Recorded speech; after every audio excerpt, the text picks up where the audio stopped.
We have a 07 S2000 here, came from Orlando.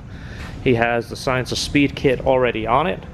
It's here for Honda tuning as well as larger injectors. He's got RC 750s in there, which are not the best injector from the get-go, but it's not going to handle the additional boost that he's putting into it. He's already changed the pulley. He put a larger boost pulley. What's the pulley going to be on this? 14.5 pounds. So 14.5 pounds is what we're shooting for. We're doing a 4-bar map sensor, the 1000 cc's, and he's going to do a Skunk 2 header, which we have those in stock. So we're going to put the header on first, then do the injectors, and put it on the dyno, start tuning. This is what we do when we need to work on stuff in a hurry.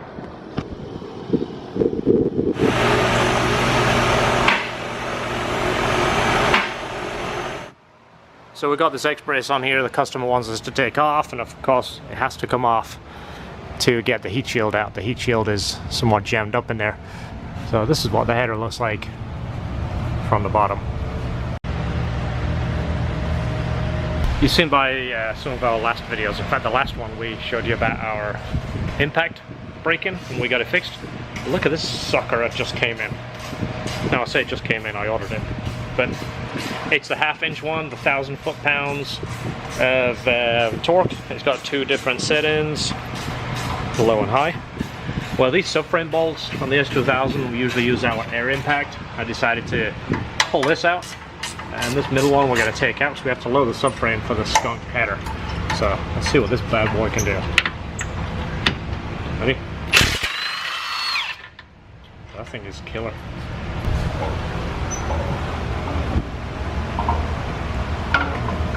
Comes out like butter. Almost butter. Comes out like soft spread anyway. Refrigerated butter. Yeah.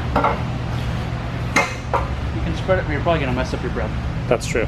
Alright, pull this one out. Let's take a quick look. Let's do a side-by-side comparison. Everybody likes to see what these things look like.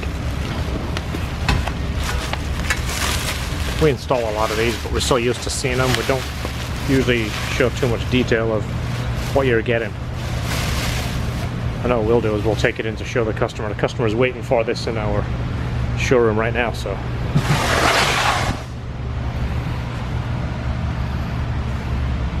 So they're nicely made. Very nicely put together. This flange rotates, which is kind of nice, so if your test pipe is off just a hair, that will move.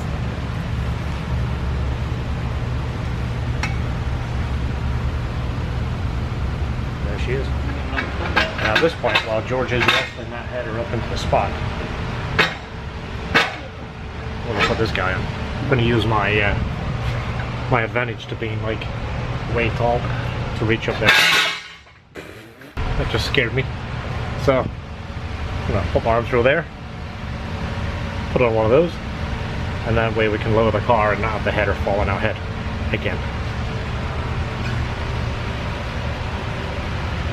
Does it matter where I screw this on? No. I found something, I'll just screw it on whatever's sticking out. Yeah. If the header falls off, we know it's wrong.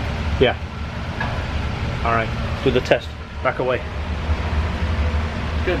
We're in good shape. Got John tightening up the header there. I'm going to go ahead and clean the heat shield. Not the cleanest heat shield in the world. Doesn't really need it, but isn't that why they bring stuff to us? LHD TLC. I'll show you what the header looks like before we put the heat shield on. Fits pretty much the same. It actually comes out a little bit more.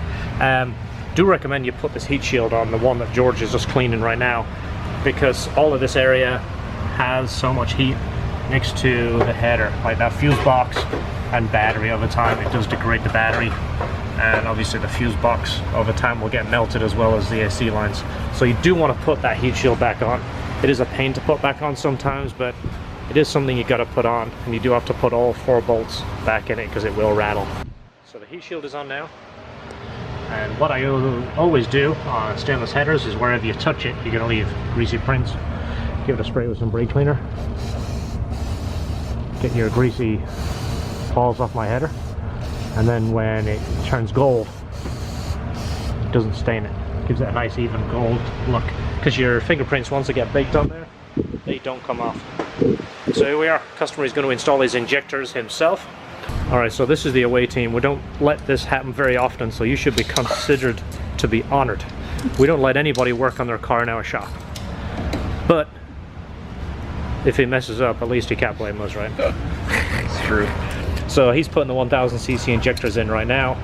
Then we will put in a base map and start tuning. So let's do a quick cycle.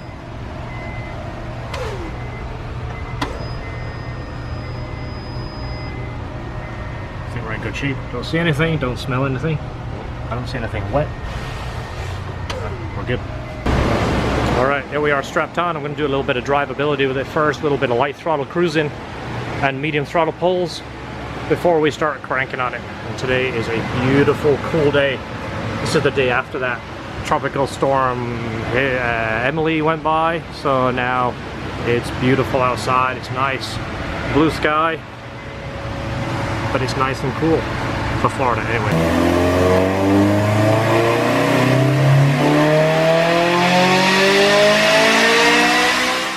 Alright, just did 2 runs and we're only making 9.7 pounds of boost. This is a smaller pulley, it's supposed to be 14. Can't see what the number is from now, but we're pretty sure the belt is a hair loose. So a customer installed his pulley. He's going to put a little bit more belt tension on it. We'll do another log and just verify the boost goes up, make sure that we are good.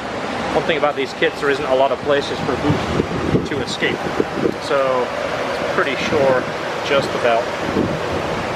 And starting kind of conservative at 4,500. I'm dropping into the mid-10s, so I'll start pulling some fuel out.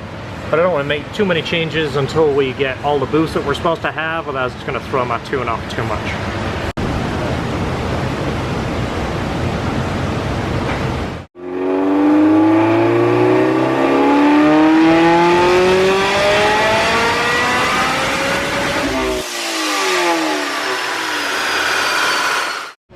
Alright, so over here we're running out of fuel. Doesn't matter how much fuel I put at 75 and up. I just say it's running up into the 12s. I'm revving it to 84. But we're running out of fuel even when I add fuel. That's no good. Well, it's no good if we're going to keep revving it. So, here we are. Put the pump in the car. However, there is an XM receiver box in the way, which makes that fuel pump experience even better. So that's coming out. I'm going to put a different pump in it. Hopefully one of our pumps will fix it and we'll start turning the rollers and retune.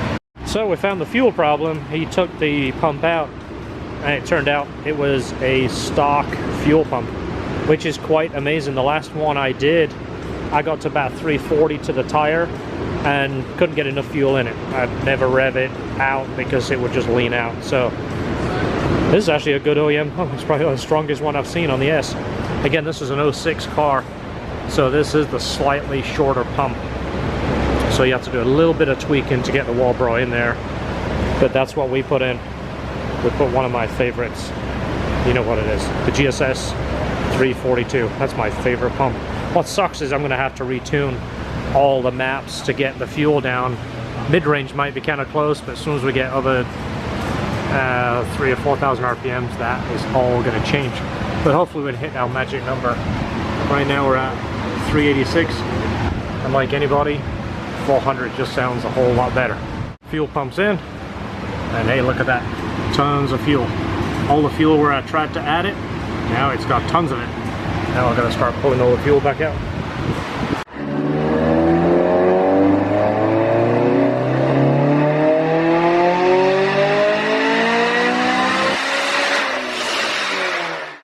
Final numbers were 402 and 256. Nice smooth all the way through. Stock exhaust, he has the UK mod. We did a Skunk 2 header. He has a test pipe. It was right at 13.7 pounds of boost. So this is a side-by-side comparison between a 2008 S2000 with the Kraftwerks kit, header and test pipe, and it had a stock exhaust. So we do have a really good side-by-side comparison here. So this is pretty much the exact same setup.